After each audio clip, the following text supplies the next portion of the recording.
Nearly every song out there, I think, tells a story in some way, shape, or form.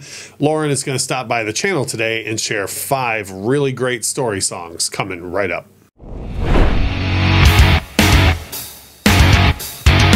Hey, it's Russ from the Infectious Groove podcast and YouTube channel. Along with me for the ride today is Lauren, who, as I said in the intro, I feel like almost every song out there tells a story in some way, shape, or form. But Lauren wanted to stop in and share with us 5 songs that have really great stories, just some fantastic story songs. So take it away. Sure. So I would be remiss doing any kind of conversation about story songs if I didn't talk about Harry Chapin. And finding a story song from Harry Chapin is pretty much like shooting fish in a barrel. But my favorite is WOLD. It's from the album Short Stories, which kind of gives you an idea of how that album goes. Sure.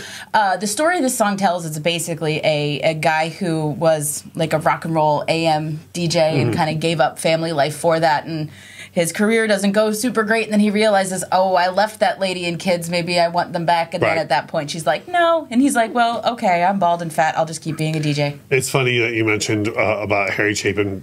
You can't do this topic without talking about him, because when I first saw your list and his name was on there, I was like, well, yeah. But then this pick is not one that I think people would immediately go to. It's my favorite, to be honest. Oh, right on. Yeah. What's up next? The Mariner's Revenge by the Decemberists. You've mentioned them more than a few times on the channel, I think. Yeah, I love them. It's prerequisite for being an English lit major, I think. I see. Yeah.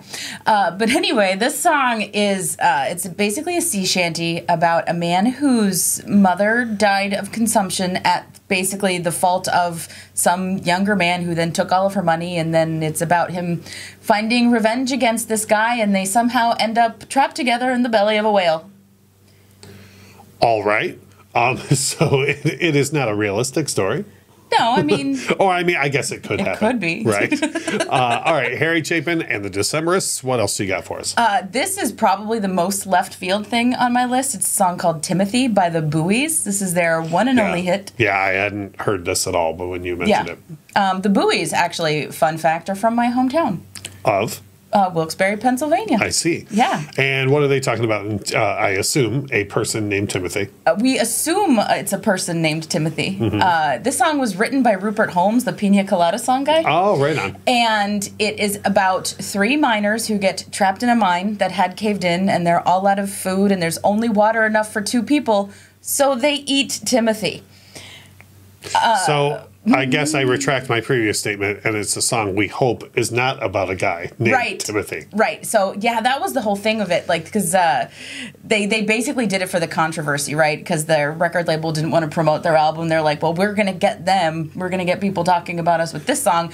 I believe it's, like, the donkey, but... Yeah, well, I hope it's not a guy named Timothy. Me too. It's the nicest thing I can say about everything that was just said. Musically, it's awesome. I love Timothy. Right on. So Timothy by the Buoys, who we hope is not about a person. Up next, you have a Barenaked Ladies cut. Yes. Tonight is the Night I Fell Asleep at the Wheel, which is the closing cut from Maroon. Okay. Now, I would assume most people who would know that album know it for the big hit. Pinch Me. But they don't probably know this song. What's the story on that song? The title kind of tells you what the song is about. Right. Tonight is the Night I Fell Asleep at the Wheel. Right. And it's about a guy dying in a car crash, and it's actually... It's a love song in that way because he's kind of singing to his love. I've yet to hear this, and I was going to ask you that. So is it all like afterlife thoughts, like after the accident, what he's... No, it's in the moment as it's going. It's oh, I woke up, this happened, and then he kind of comes out of his body and he says, you were the last thing on my mind. Okay. And the song, musically, it sounds like either a carousel or a circus. It's got like an pop to it. Okay. It makes it sound pretty to it. Yeah, it's great. The reason why I asked that is because I just did the video about 5 really sad songs, and there's the Pink Floyd song, Two Suns in the Sunset, and the entire second verse of that song takes place while nuclear annihilation is happening. Yeah. But the lyrics are from the perspective of the guy, like, as it's happening. So that's why I was asking if it was, like, in the process or in after. The moment, It wouldn't be a Lauren video if in some way, shape, or form we didn't mention Al Yankovic. Right. And you have a story song from Weird Al, which I would argue, like, you and I have talked about this outside the videos and on your podcast, people don't really understand how many different types of things Weird Al does. Yep. And he's got more than a few story songs, but this one that you picked, I think, is a really good example. For sure, for sure. It's the biggest ball of twine in Minnesota. And it's definitely a take on the kind of story songs that like Harry Chapin and Gordon Lightfoot were doing.